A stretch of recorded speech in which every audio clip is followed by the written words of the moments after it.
Hello everybody, how are you guys doing? Hope everybody is doing amazingly well. Welcome back to another lesson of English with Ashish, and guys, today in this lesson we are going to master what a disjunct in English is. What is a disjunct? How does it look like? How does it work? How do we identify it? We'll learn everything about it. So make sure you watch it until the end, watch the lesson until the end if you really want to master it. The lesson is going to be super informative, it's going to be fun. I'm excited, I know you guys are too.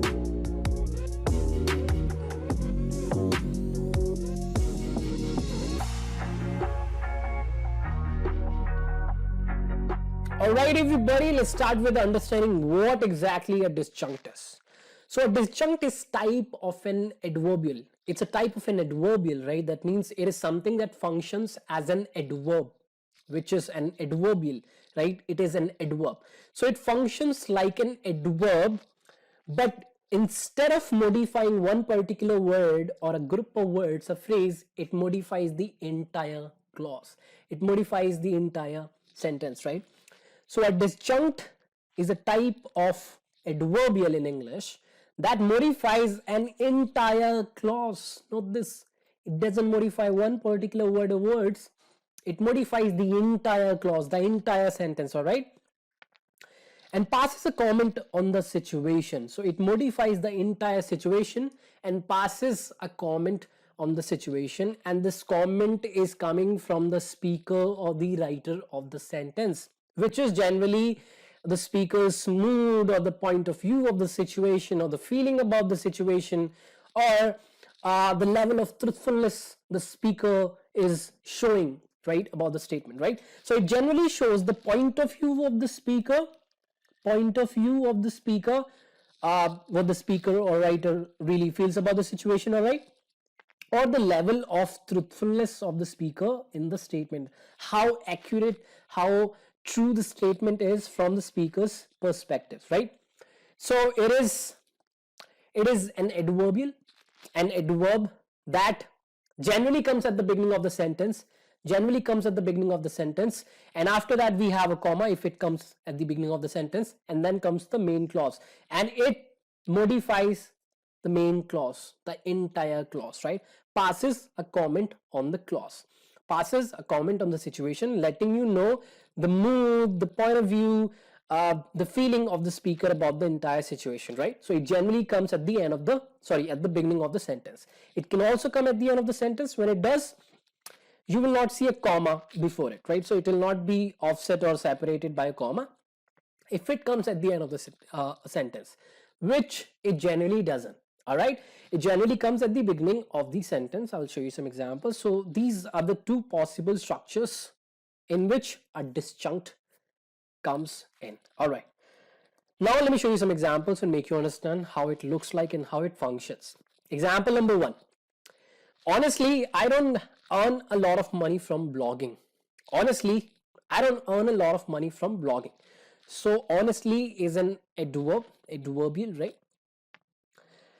What is it modifying in the sentence? It's not modifying one particular word. It is modifying this entire clause. It's modifying this entire clause, right? So the main statement, the independent clause is, I don't earn a lot of money from blogging. This is what I'm saying, right?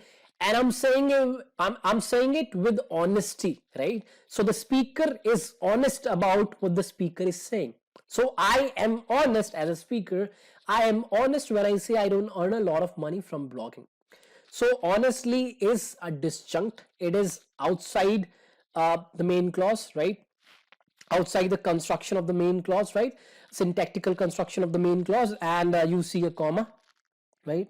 You can see there's a comma right after it, right? It shows that it's not a part of the sentence, right? Okay, example number 2. Frankly, you are not where you need to be.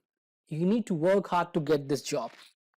Frankly, I mean, if I be frank, you're not where you need to be. I'm going to be frank with you. Frankly, if I be frankly, so I am in the state right now.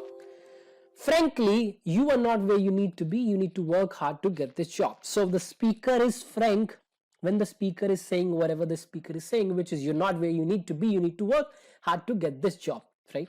So the speaker is frank about this entire situation. So it is showing that the speaker is in this particular mood. The speaker is frank about whatever the speaker is saying. All right. Again, it's passing a comment on this entire situation, showing how the speaker is feeling about this content. All right. Example number 3. Probably they made a mistake in choosing their lawyer. Probably, all right. Probably they made a mistake in choosing their lawyer. Probably. How accurate are you when you say that? I mean, I'm not very sure about it. Probably. So probably is again a disjunct coming at the beginning of the sentence, right? And after that we have a comma, right? And it's passing a comment on the entire situation and showing the level of truthfulness or the accuracy which the speaker has about the entire situation. The speaker is not really certain about whatever the speaker is saying, right? Probably, right? So it's showing a level of accuracy. I can say certainly, really, right? Without a doubt. These are also disjuncts. All right. Now, we have two major types of disjuncts, right? Disjuncts are generally divided into two parts: style disjuncts and content disjuncts. Let's talk about them separately and master them. Style disjuncts. So, style disjuncts are the words or phrases that show in what manner you say what you say, right? So, they generally show your mood or your feeling or the emotion that you have while saying something, right? So, for example, you can be serious, you can be frank, you can be angry, you can be sarcastic, you can be happy, you can be sad while you say something, right? So, you as a speaker or a writer can say something, can say something or deliver a message being in any of these states, right? So you can say something, you can deliver a message being in any of the following states. You can be frank while saying something, you can be angry while saying something, you can be sarcastic while saying something, you can be happy while saying something, right? I have a detailed post on disjuncts. This is my website post. Go through it, check it out. I mean, it has a lot of examples as well. Everything you need to know, you'll know, right? So after watching this video, the link is in the description, right? Just click on the link, it'll take you to the website post, right? And go through that post as well. All right. So yeah, while saying something, you can be in a state, right? You can be sarcastic, happy, sad, frank, and more about a statement. All right. Let me show you some examples. Frankly, or to be frank, I can also say to be frank, or to be frank with you, comma, Jane does not want to work with you anymore. If I be frank, if I be honest with you, honestly, frankly, Jane doesn't want to work with you anymore. So the word frankly is first of all coming outside the main construction, all right, separated by a comma, and showing the speaker's attitude about the entire situation, right? And the speaker is being frank when the speaker says that Jane doesn't want to work with you anymore, right? Sadly, second example, sadly, everyone in our team got fired last week. Hey, sadly, everyone in our team got fired last week. So it is very sad for the speaker, right, to know that everyone in our team got fired last week. This whole situation is very sad for the speaker.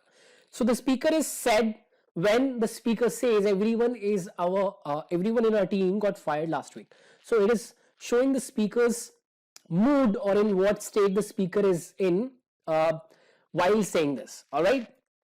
For example, to be serious with you, or seriously, or to be serious with you, your team didn't work hard to get the credit.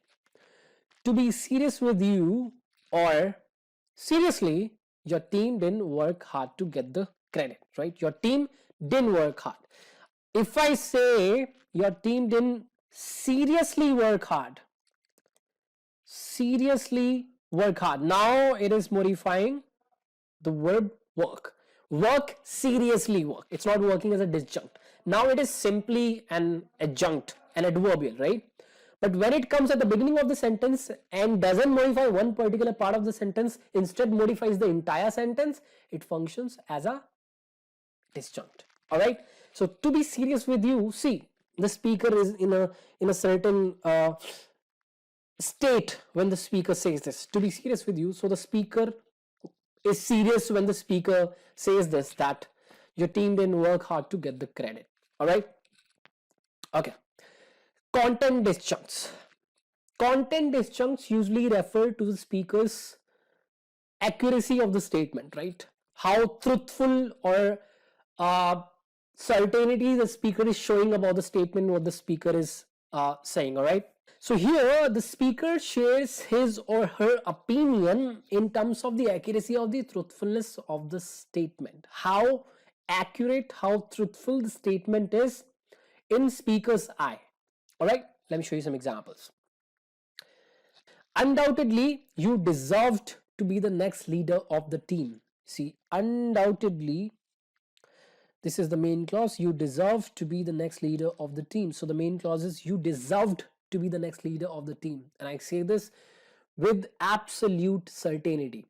I don't have a doubt when I say that you deserved to be the next leader of the team. So here the word undoubtedly is not showing my mood, my emotion. It's showing how accurate I am, how certain I am about what I'm saying. All right. Undoubtedly, that means I don't have any doubt when I say you deserved to be the next leader of the team. All right. Or doubtedly, you deserved or you should be the next leader of the team. All right.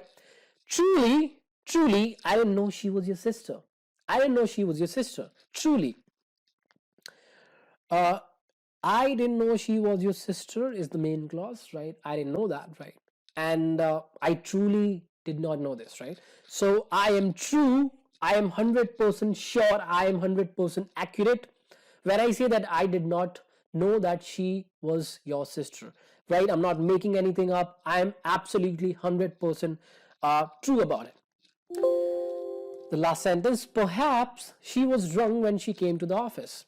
Perhaps she was drunk when she came to the office. Perhaps is generally followed by the subject without being followed by a comma.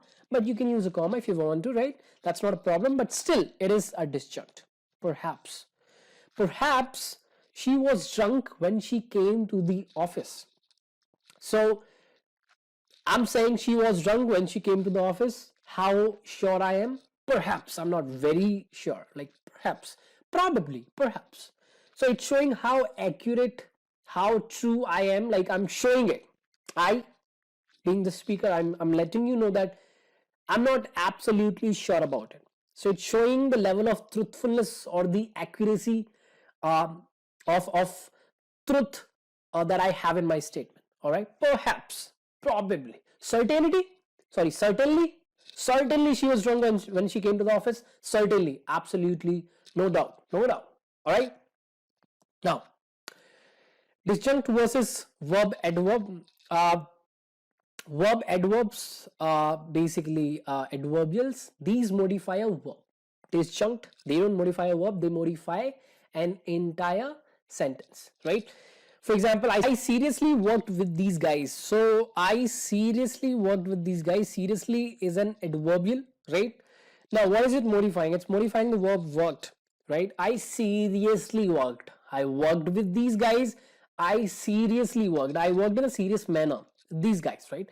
So it's working as an adverb. It's an adverbial, right? Obviously, it's an adjunct as well because it's not an essential piece of information. So it's an adjunct as well. I have a lesson. I have a detailed lesson on adjunct as well. I have a lesson on adverbial as well. You can check these out. Available on the channel. All right. So I seriously worked with these guys. So here it is just an adverbial. Adverbial, and it is modifying a verb, right? In the second example, seriously, I worked with these guys, right? Here, seriously is not modifying this verb. Instead, it is modifying this entire sentence, right? So it's an adverbial. Obviously, it's an adverbial, but it's modifying the entire sentence. And therefore, it is a disjunct as well. All right. So a disjunct modifies the entire situation, and a verb adverb modifies a verb, right? So that's all about today's lesson, guys. Hope you enjoyed it. Hope you learned something new. Hope now you know what a DISJUNCT is and how to use it, how to identify it, right? Do visit my website www.englishwithashish.com. Check out the post on DISJUNCTs, right? Link is in the description. And if you haven't subscribed to the channel, make sure you do that. Press the notification button as well. Share the video with others so that they can also learn this topic. And I'll see you guys very soon. Till then, keep learning. Have fun. I'm out. Namaskaram.